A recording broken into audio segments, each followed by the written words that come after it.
All right, so this is part two of my commentary on the upcoming Snow White remake and the controversy surrounding it.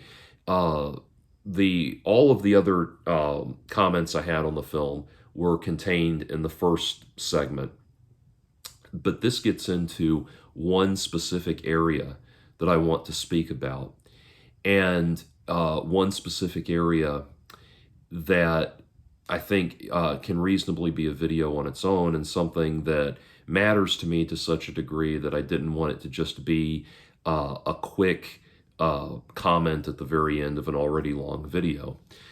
And I want to talk about I out of all of the reasons that people are sick of this movie before it's even come out, one of which is that we've turned Snow White into a badly created female character. And the thing is, there's all of this talk, and there has been for a long time, about writing great female characters, portraying women as interesting, dynamic people who are not relegated to side roles and walk-on parts, in stories that actually deal with the problems faced by men and dealt with by men and that sort of thing. So I like that. I like exploring the entirety of the human race and the human experience, and finding interesting stories everywhere, all across the board. Everyone is the hero in their own story, and so there are everybody has some interesting story to tell in their life, and it's always to the good to create interesting characters from different backgrounds and different perspectives. And that's always to the good, because you get new ideas and you get cool new stuff. Um, the and so that is good, and I'm not challenging that at all. The problem is that this new Snow White character seems to be the ultimate example of something that really came to fruition with Captain Marvel, and seems to have just been steadily grinding on people's nerves, and grinding on the quality of female characters, to the point that it has had the opposite effect of making female characters shallow, tedious, annoying, uninteresting, boring, all of that. And that is not just writing strong characters, I'm not talking about writing women as resilient, strong, level-headed, intelligent, all of these things. It's good to have all of those attributes, and indeed, yes, there are real-life women who have all of those attributes. The problem, and like I said, I point to it beginning with Captain Marvel, is when the female character that can easily be summarized in her entirety as an invincible girl boss that don't need no man. We all know what I'm talking about. I haven't seen it yet, but from what I understand, the recent Barbie movie is a perfect example of this. The invincible girl boss that don't need no man. I would actually remove Peach from the recent Super Mario movie from this category, simply because the role she occupies in that is more like Gandalf in Lord of the Rings. But anyway, so she's more of an Obi-Wan Kenobi type figure to Mario. But anyway, we're talking about the invincible girl boss that don't need no man. And it's so aggravating, because what happens, see, a lot of these things, these concepts that get ingrained in a culture, make sense within a certain time and space. So, for example, Gloria Steinem was famous for saying, "A woman needs a man like a fish needs a bicycle." Now, what she was saying that in the context of was a time period where women were not commonly in the workforce, were not expected to be able to support themselves, if they were working at all, it was only thought of as a temporary job to sustain themselves until they found a man. They were not expected to be climbing the corporate hierarchy. They were not expected to be owning property. They were not even, I believe it was the early 70s before women could even have, could even take out credit or something like that. But they were expected to go find a man and rely on that man. The point that Gloria Steinem was making with that statement was that no, women are capable of being autonomous. They're capable of taking care of themselves. They're capable of providing for themselves.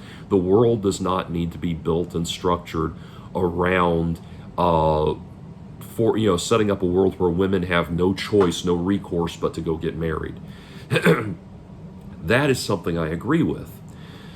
But that statement, that bumper sticker level statement, persists long after the time period in which it was said. And what we've interpreted from that now is that there's something inherently degrading and insulting and inherently wrong with women wanting sexual relationships and romantic relationships with men.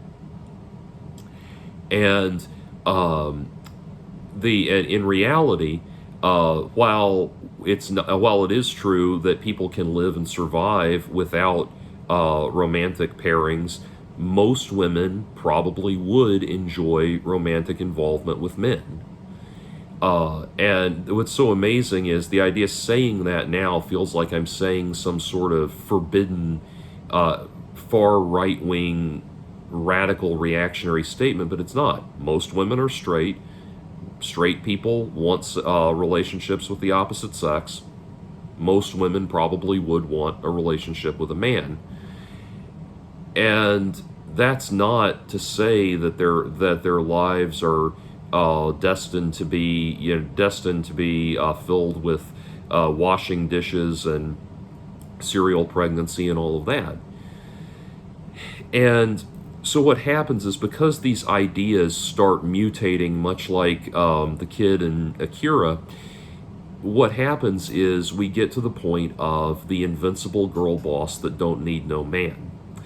I have to say, by the way, it's always funny to me that so many people despise Atlas Shrugged because Dagny Taggart, the main character in Atlas Shrugged, is like the ultimate example of the invincible girl boss that don't need no man. I mean, and it's so funny because, and that's kind of one of the problems, like the goal of that mindset, of the invincible girl boss that don't need no man mindset, is like they want every single girl to be a corporate CEO, a corporate executive. And Dagny Taggart in the book is a corporate executive. She is portrayed as struggling against and overcoming the pressures faced by a woman in what is thought of as a man's world. It was actually some very remarkably progressive writing for its time in that regard. But what's funny is, the reason Dagny is so universally despised by progressive groups, feminist groups, all this stuff, is because one, while she definitely don't need no man, she enjoys the hell out of them. But two, she succeeds at capitalism, and she's proud to have succeeded at capitalism. And it's so funny because it's like the people who are campaigning, the people who want every woman to be a corporate CEO and think that they failed in their collective ambition if a woman grows up to be something other than a corporate CEO, are the same people who hate capitalism. And it's so bizarre to me. It's like you want people to succeed at capitalism and then feel like shit for succeeding at capitalism. It's the most asinine, bizarre, ridiculous crap. Part of the reason it's the most asinine, bizarre, ridiculous crap is that all of this was originally just kind of this hyper-progressive thing was originally just a phase that people went through in college, and then they got out in the real world and got over it. And now we've dangerously decided that the the ridiculous, weird ideas we came up with while we were sitting around smoking wacky tobacco in the quad are things that ought to actually be implemented in society. But I digress. Anyway.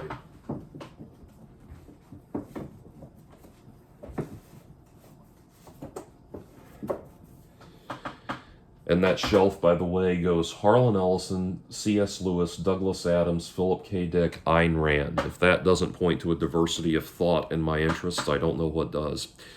But anyway, so the thing is, when you are so terrified of failing to appease the woke contingent that all you can write is invincible girl bosses that don't need no man, you are ultimately only going to write shallow, vapid, uninteresting characters, because what makes us interesting is our shortcomings. In these stories, we've heard about how in the Snow White remake, she's poised to take over her father's kingdom, and she has to retreat to the woods to reflect on becoming the best possible leader that she can be, and all of that. And think about how shallow, that's an example of how shallow the plots, the character development is in such a story, because it's what we have to present to the audience is an affirmation that not only is this an invincible girl boss that don't need no man, if she encounters any conflict in the story at all, it's because even though she has been exclusively surrounded by people that have told her her entire life that she's an invincible girl boss that don't need no man, she somehow did not realize that she was an invincible girl boss that don't need no man. And the movie is about her realizing that she is an invincible girl boss that don't need no man, even though she definitely was an invincible girl boss that don't need no man, and knew all along that she was an invincible girl boss that don't need no man. She just needed to realize that she knew that she was an invincible girl boss that don't need no man. And so look at that. I say that joking. I use the expression "invincible girl boss that don't need no man" jokingly, but think about right there. Those three attributes encapsulate a very uninteresting character. First of all, invincible, perfect people are not interesting. Even you could even argue that Ayn Rand writes about.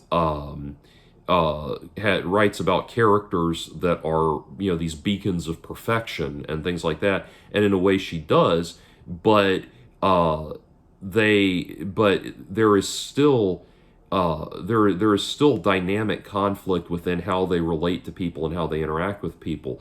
Invincible characters are not interesting, because what makes us get behind a character is their vulnerabilities and their flaws and their weaknesses. I for one do not understand this popularity of Superman. Superman, I don't understand why a character that is that invincible would be interesting. People have pointed out there's never been a good Superman game. Of course not. A video game. Of course not. Because there's not going to be a good game about an invincible character. A good action game about an invincible character. There's virtually no stakes. Yeah, we have kryptonite, but I always remember watching the old reruns of the old black and white Superman. I always thought it was so bizarre how they'd shoot the gun at him and he'd stand there and let the bullets bounce off, and then they'd throw the gun at him and he would duck. But anyway, that character is ultimately not that interesting if you stop and think about it. What is interesting is a character like Batman. Batman is interesting because he has flaws, because he has a tragic arc within himself, because he has flaws. Okay, so that's the first thing. Look at a character. One of my favorite female characters as far as strength. One of the strongest female characters I've ever seen in media, in any media, is Mrs. Frisbee from Mrs. Frisbee and the Rats of Nim. That's the book. The movie it was made into was The Secret of Nim, where she's Mrs. Brisby because the owners of the Frisbee got on their case, but she's originally Mrs. Frisbee. And obviously Mrs. Frisbee is not actually a woman, a human woman, but she's an analog for a human woman. And that is a portrayal of a very strong character. And the reason it's a portrayal of a strong character is because it's a character that knows that she is flawed, knows that she is vulnerable, knows that she is weak, and chooses to proceed forward in her goal, in her endeavor, in her mission. She chooses to proceed forward with that because she is committing herself to something greater than herself, and she finds courage in that. She finds strength in that, both in the book and in the film. She finds courage and strength in that. She overcomes tremendous adversity. And she doesn't overcome that adversity because she's invincible. It's not like she's one of these characters that can just walk up and go like this and deflect any problem. No, she's completely vulnerable and dangerously, lethally vulnerable to just about everything in the world around her. She's a field mouse, for crying out loud. That's one of the most fragile little living organisms in all of creation. And she's extremely weak, but she overcomes that weakness and is stronger as a result. And that's a great character. An invincible character can't have that within them. When you're more concerned about a character coming off as strong, it's kind of like South Park lampooned this perfectly by just having a character named Strong Woman. But when the only thing you care about is making sure that everyone knows that she's strong and unshakably strong, then you lose the then you lose what is interesting about the development of that character. And granted, another reason that the progressive sorts would not be satisfied with a character like Miss Frisbee is that the greater cause, the noble agenda to which she's committing herself is saving her family's life, saving the lives of her children, which, for some reason is just widely detested. Now, she is a single mother, but she's not a politically correct single mother because she was not rendered pregnant through artificial insemination. She's just a widow. But anyway, so that's a great example there. Okay, girl boss. Here's the thing about the girl boss thing. The boss part is not the problem. The girl part is the problem. How about instead of being a girl boss, you focus on being a person that people want to listen to and want to follow and want to emulate and want to take direction from? Girl implies a lack of maturity. A strong woman leader is a different matter. Now, for all of this anti-progressive talk you've been hearing from me, you may be surprised to learn that I am an outspoken despiser of Donald Trump. And think about how, if you then probably join me in that despising of Donald Trump. And think about how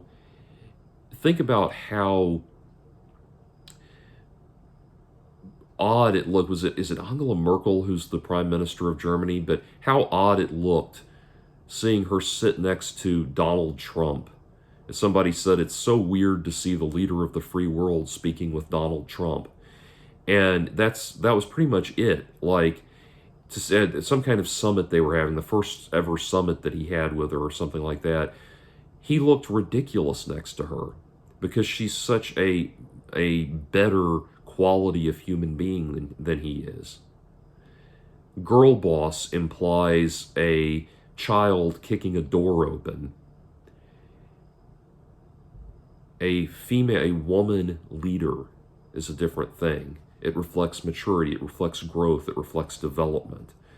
And then finally, who don't need no man.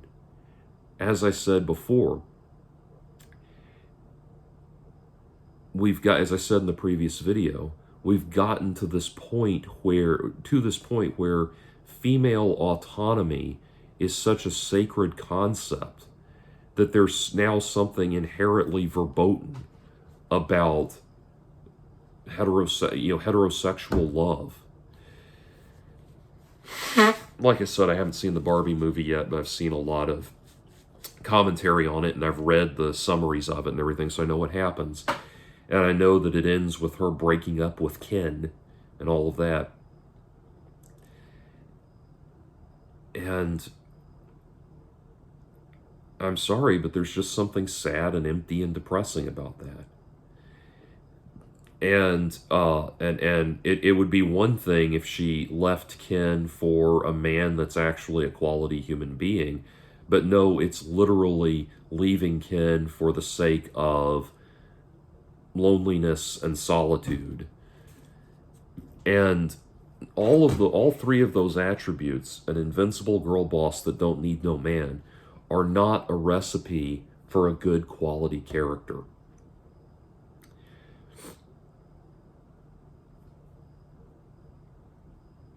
I think about, for example, a great female character in recent stuff is Téa Leoni's character in Madam's Secretary. Great female character. A leader,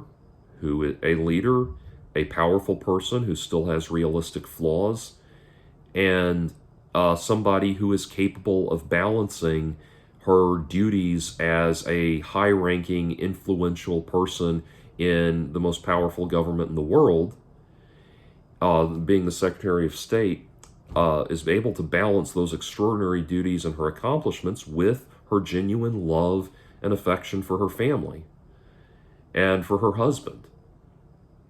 Now, that character, that's a great character, and I would say her husband is one of the best written male characters that I've seen in anything in a long time. He's not a Donald Trump dinosaur caveman character. He's not a belligerent alpha male asshole. He's just a real, sincere, well-written, well-created character. But that sort of thing, that's the kind of character that we need. Not the invincible girl boss that don't need no man. And it's very obvious that that is exactly what we've created, what has been created in this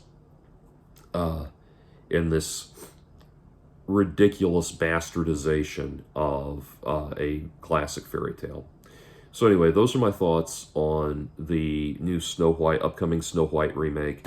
Let me know what you think in the comments below, and I will talk to you soon. I'm going to go take care of my voice and eat more Jell-O.